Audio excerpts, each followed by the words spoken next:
ஏதோ சும்மா தான் சொல்லிட்டு இருக்காருன்னு பார்த்தா, உண்மையிலேயே வந்து நான் டைரக்டர் ஆக போறேன். அதுவும் வந்து என்னுடைய கதையில வந்து யோகி பாபு அவர்கள் தான் ஹீரோ அப்படின்னு சொல்லி ஒரு கன்ஃபர்மேஷனோட சொல்லிட்டாரு ரவிமோகன் அவர்கள். என்ன ஏதுன்றத இந்த வீடியோல பார்க்கலாம்.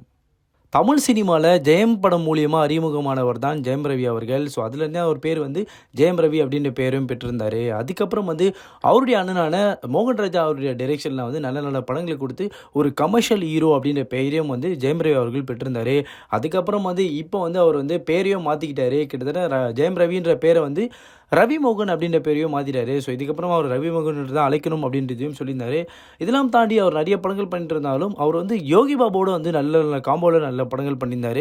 கோமாளின்ற படம் மொழியெல்லாம் வந்து அந்தளவு ரெக்கக்னைஸ் பண்ணப்பட்ட படமாகவும் மாறிச்சு அப்படின்னு சொல்லும்.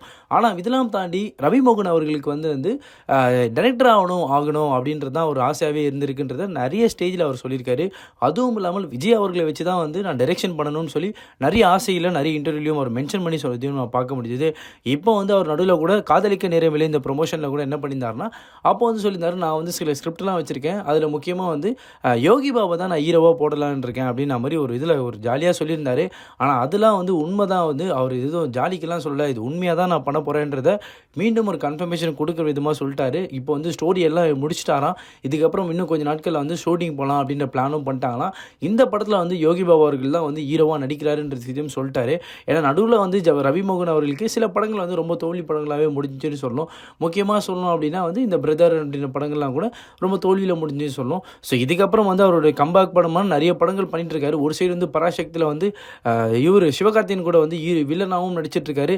இப்படியான தன்ன படங்களும் சைடில் பண்ணிட்டு இருந்தாலும் இப்போ என்ன பண்ணியிருக்காருன்னா வந்து ஓகே, நான் வந்து என்னுடைய பேஷன் வந்து நான் டைரெக்ஷன் தான் வச்சுட்டு இருந்தேன். இதுக்கப்புறம் டைரெக்ஷனில் இறங்க போகிறேன்றதுக்காகவே ஃபஸ்ட் டைம் வந்து இப்போ டைரெக்ஷனில் இறங்க போகிறாருன்ற விஷயத்தையும் ஒரு கன்ஃபர்மேஷனாக சொல்லிட்டாரு.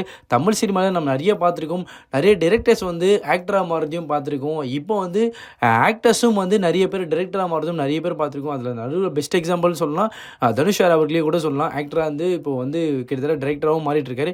அதை மாதிரி மீண்டும் வந்து இப்போ ரவிமோகன் அவர்கள் வந்து ஆக்டராக வந்து இப்போ டைரக்டராக மாற போகிறாரு. ஸோ இவருடைய படங்கள் எப்படியாக இருக்குன்றது ஒரு மிகப்பெரிய எதிர்பார்ப்பு தமிழ் ஆடியன்ஸுக்கு இருக்கு அப்படின்னு கூட சொல்லி ஆகணும். ஸோ இதை குறித்து உங்களுடைய கருத்துக்கள் இவை இருந்தாலும் கமெண்ட் செக்ஷனில் சொல்லிட்டு போங்க.